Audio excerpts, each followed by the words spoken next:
네, 먼저 우리 경제 이슈를 짚어보는 월요 경제 핫이슈입니다. 세계화 전략연구소 한양대학교 경영대학 이상석 교수 전화 만나봅니다. 네, 이상석 교수님 안녕하세요. 네, 안녕하세요. 예, 교수님 오늘은 어떤 경제 이슈를 살펴볼까요? 네, 최근에 이 국내외 암호화 화폐 시장, 화폐 가치 급락이 시장에 큰 충격으로 다가오고 있습니다. 예, 예. 제가 몇 주 전에 방송 통해서 좀 위험한 신호가 몇 개 보인다 이런 말씀 드렸었죠. 네네. 어쨌든 현명히 좀 대처를 하셨기를 바라고요. 예, 네, 지금도 굉장히 좀 살얼음을 걷고 있는 그런 상황이기 때문에 항상 조심해야겠습니다.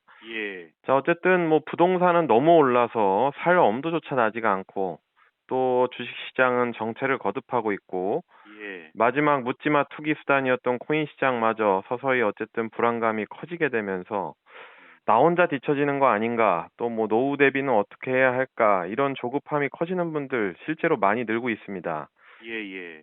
대한민국의 경우에는 근로자의 삶의 수준과 국민의 행복 수준이 여타 OECD 국가들에 비해서도 현저히 낮은 수준이다. 이렇게 보고가 여러 개로 존재하는데요. 예. 자, 오늘 이런 문제점들 좀 자세히 살펴보고 우리가 나아가야 될 방향 점검하는 시간 가져보도록 하겠습니다.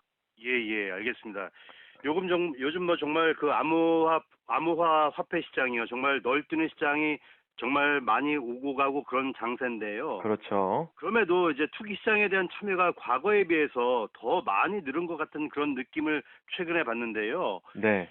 이렇게 된 근본적인 문제가 어디에 있다고 보십니까? 네, 실제로 투자 시장이 작년부터 굉장히 화랑이죠. 많은 분들이 참여를 하게 됐습니다.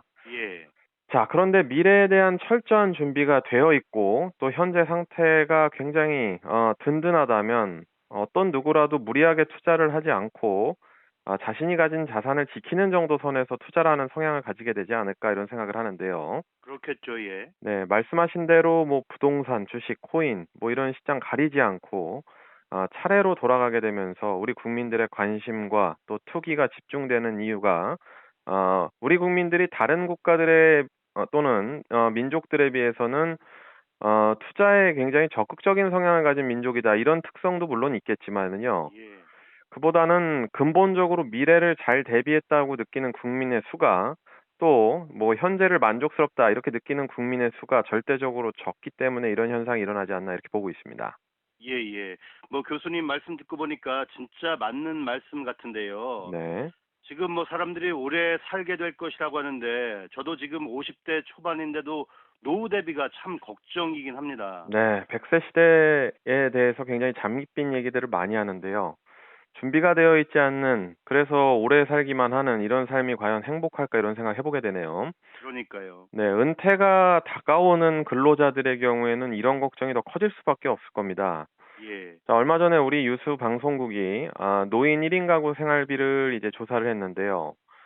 이를 통해서 이제 현재 감당할 수 있는 수준의 노인 수가 얼마나 되나 이런 것들을 검증해 봤습니다. 예, 예, 노후 생활을 위해서 한 달에 평균 129만 3천 원, 약 130만 원 정도의 수준이 필요하다 이렇게 결과가 나왔고요. 예, 예. 이런 수준을 국민연금을 통해 감당할 수 있는 노인의 수는 전체의 8%밖에 되지 않는 것으로 나타났습니다. 아, 네, 한마디로 노인 빈곤율이 매우 높다라는 것인데요. 그렇네요. 예, 네, 뭐 노후에 대한 대비가 매우 부족하고 또 몸이 건강하고 젊은 시절에 자신들이 모아놨던 자산을 조금씩 사용하면서 노후를 보낼 수밖에 없는 분들이 많다라는 걸 의미하는 거죠. 예, 예, 자, 이런 상황에 처한 분들이라든가 또는 이런 상황이 걱정되는 분들이 자산을 조금이라도 증식시켜 놔야겠다. 이렇게 어떤 잠재적인 조바심 이런 것들이 시장이나 투기 시장에 영향을 주게 되면서 지속적으로 이런 모습들이 나타나지 않냐 이렇게 봅니다. 예, 맞는 말씀이네요. 예.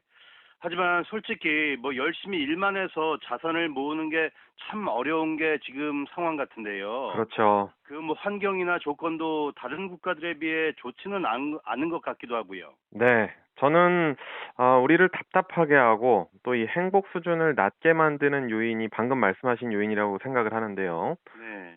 착실하게 일해서 돈을 벌어서 의식주를 해결할 수준이 될 수 있다면 희망이라는 것이 있겠죠. 예. 자, 그런데 집값이 급여 수준에서 해결이 될 수 없는 수준으로 올라 버린 데다가 또 최근에는 LH 같은 기관들의 부정부패가 정권을 넘어서 지금까지 계속적으로 이어져 왔다 이런 생각이 드니까 정말 국민들이 얼마나 참담한 그런 심정이 들겠나 이런 생각을 합니다. 네네. 자, 그렇다고 우리 국민들이 열심히 일을 안 하는 민족이냐? 그렇지도 않습니다. 예, 예. 2019년 OECD 37개국의 연간 근로시간을 조사를 해봤는데요. 우리는 1967시간을 연간 일합니다. 멕시코에 이어서 2위를 차지했는데요. 예. 몇 년 전 2000시간을 넘었던 시간보다 약간 줄기는 했지만 뭐 여전히 주말 근무 통계를 보고하지 않는 기업들이 많다는 점에서는 멕시코와 동급 또는 저는 그 이상으로 보고 있습니다. 예, 예. 알겠습니다. 지금 OECD 연평균 근로시간이 1726시간이라고 하던데요. 네, 맞죠. 뭐 우리나라는 이것보다도 월등히 높고 또 가장 연평균 근로시간이 짧은 독일의 1386시간보다는 약 600시간이나 높으니까 정말 많이 일하고 있는 거네요. 맞습니다. 하루 권장 노동 시간이 8시간이지 않습니까? 예, 자, 1년에 70일 정도 우리 국민들이 독일 국민들보다 일을 더 많이 한다 이렇게 보면 됩니다. 두 달이 넘는 기간이죠. 예, 당연히 이렇게 일을 많이 하니까 수면의 질도 떨어질 수밖에 없겠고 또 뭐 그만큼 가정에 소홀하게 되고 그래서 일과 삶의 균형을 뜻하는 워라밸 수준도 낮아질 수밖에 없겠죠.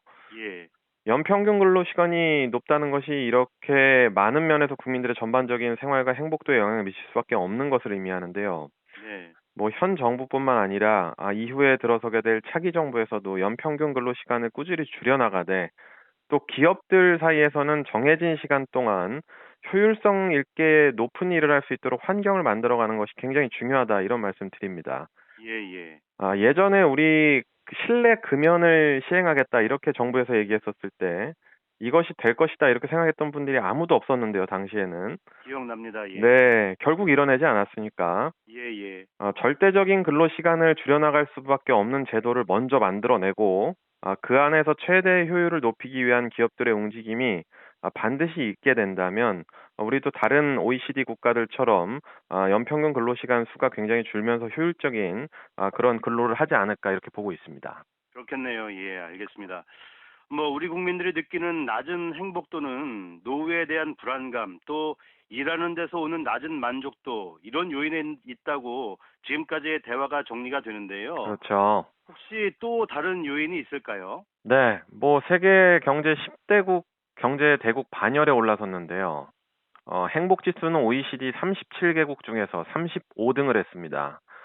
전체 조사 대상국 149개 중에서는 62등에 해당되는 만큼 굉장히 행복도가 낮은 그런 현재 상황인데요. 그렇네요. 예. 자, 이제 이런 정말 근본적인 이유를 고민하고 양적인 성장을 해왔으니 이제부터는 질적인 부분에서 많은 성장을 이뤄내서 내실도 선진국인 그런 나라로 바뀌어가야 될 겁니다.